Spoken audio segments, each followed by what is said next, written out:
Leah Marie Johnson is back on social media, you guys, and she's back with an unexpected video titled "This Is My Story." Now, if you guys don't know of Leah Marie Johnson, she is an OG YouTuber and she's been in the social media realm for quite a while. A lot of you may remember her from the Kids React series here on YouTube and from some of her videos and music on YouTube. Leah was a really popular influencer back in the day, and over the course of the last few years, she's kind of diminished from social media. She has been on Instagram Lives on and off over the last couple of years, and some of the ways she was acting on these Instagram Lives over these last few years really got people concerned about Leah's mental health and who she was surrounding herself with. Now, for the sake of Leah's mental health, I'm not going to necessarily include any of her past clips in this video, but I'm sure a lot of you have seen it floating around if you've been keeping up with Leah over the last couple of years. But around last year, this video of Leah's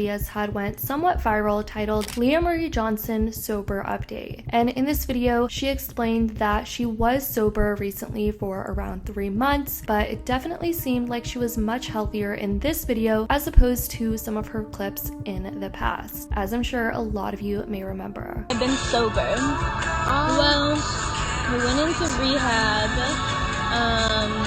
a week after the 18th, and I was sober for 3 months, and I was doing really well, and then I had a little bit of I'm just gonna let you guys know because it's a process, you know? It's not easy, it's not like the easiest thing in the world, but I had like a little bit of a lapse. Well, Leah Marie Johnson recently uploaded this video on her YouTube channel this week titled "This Is My Story," and she's been sort of MIA on social media, more so her YouTube channel over the last couple of months, but this video really said a lot, you guys. Leah starts off this video explaining a little bit about her past and saying how she started using and that got her down an even more deep rabbit hole in her life. When I was 17, I moved to Los Angeles alone to pursue my career. I worked hard and focused on my passions, but I was living in a whole other world when the sun went down. I was drinking, using drugs, partying almost every night. My lifestyle became more dangerous as the years passed. I was so young, I didn't know what to do or how to speak up, so I stayed quiet. I don't think I ever told anyone. There was pain and loneliness in my life that not even drugs could fix. So when I was 18, I had my first attempt. I was taken to the hospital, and then I went back home to San Diego. I got back on my feet after some months of group therapy with other kids who felt the same as me. Eventually, I went back to LA because I booked a role in a series. I tried my best to keep all that was going on in my private life hidden, but it was getting harder and harder. And she also explained how she recently lost someone that she loved, which, if you guys remember, was a guy that she would go live with pretty often a couple of years ago. He unfortunately passed away as he committed suicide. And she said that that was a really sad moment in her life because she wasn't even able to say her goodbyes. January of 2020 came along and I met someone who changed my life forever. It was a complicated relationship and we were using heavily to the point where I became sick during this time and fell into psychosis again. I had to be taken to the psychiatric hospital for a month. When I got out of the hospital, my addiction persisted. On July 18th, 2020, I woke up to the police pounding on our door. I reached over for him, but he wasn't there. In that moment, I knew something terrible happened. I answered the door and the police told me that he had committed suicide. I never got to say my goodbyes. Losing him is one of the hardest realities I've ever had to face. I know he's at peace now, but I still miss him. She says she was in rehab, but ended up relapsing a few times as well. That life was only getting hard for her. And due to her mental health constantly declining, she was finding herself in hospitals, her lifestyle just became more dangerous, and she was going down the wrong path without realizing it because she was young and naive. Leah also dived into how she was in an relationship, and someone had unfortunately taken advantage of her throughout that time. I was in a relationship with someone who I thought I loved, but even that changed when he put his hands on me and strangled me. He took advantage of the money I had made. Verbally, he would take his anger out on me, and mentally and psychologically, I was driven into what felt like insanity. I was calling the police because it was so bad, but I decided I didn't want to press charges because I was too afraid of him. During this time, I received a call and was told that Capitol Records was dropping me and my managers were no longer working with me.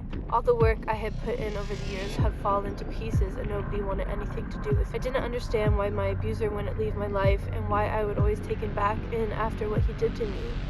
It was an endless cycle. When I was alone, which was quite a lot, I began making Instagram lives while I was drunk and high, and how I acted was the downfall of all I had worked for in my life. All it was a cry for help, and people did try to help, but nobody knew I was being and my story got twisted, and I was still all alone. Now I can tell you that the one thing that saved me was love, real love. That's why I'm here, because love is so powerful. Love is the reason I'm alive. As far as Lia's future, it seems like she's actually releasing music on January 6th. She's been promoting it on her social media platforms that she is coming out with music, and she's kind of been teasing it. And what I think is that this music video is probably going to relate to her story some more, since she released this video a couple of days before her music's gonna come out. But all around, people were being super supportive towards her in the comments. This feels like a big sigh of relief. I'm so happy she's letting this all out. She deserves this. I remember the kids and teens react days all the way to now. It was soul crushing. She deserves comeback and redemption. I hope she stays sober and everything. I really hope she can heal properly and put everything behind her. Even Ricky Dillon, who's a close friend of Lia's in the past, commented saying, "This brought me to tears. I love you so much, Lia, and I'm so proud of you. I wish you a wonderful 2023. I can't wait to hear your new music. Watching you on Kids React, following your career and life, seeing the dark path you went down, the cries for help, worrying that no one was there for you, this video was cathartic. In 2014, your music and talent shocked me. I was just blown away by your voice, and I recommended your music to everyone I know. Still do. There was a point where I thought I'd see a headline about you or something terrible happening, and to see you sober and happy, healthy, and still pursuing your passion of music, it's the most beautiful thing in the world. To go through what you've been through when you're still so young and come out on the other side is just pure strength. I've never been so proud of someone I don't even personally know. Never stop fighting, Lia. 1 year sober is in your reach. It takes real balls to allow yourself to be this vulnerable. I wish you the very best on the rest of this journey. So proud of you, Lia. Been a fan of yours since 2014, before you even released Moment Like You, and seeing you overcome everything you've been through and seeing where you are now is inspiring. Can't wait to see this new chapter for you. We're all glad you're here, Lia. I'm so glad you're still with us, Lia. Like many in the comments, I've been a fan for many years. I could always see you were a kind soul, and I'm so glad you're safe and on the road to healing. Congratulations on 10 months. That's an incredible feat. I hope the next chapter in your life is filled with infinite love, happiness, and peace. Anyways, that's what's been going on with Lia Marie. Definitely let me know what you guys think about this whole situation in the comments down below. I love you guys so much, and as always, I'll see y'all in the next video.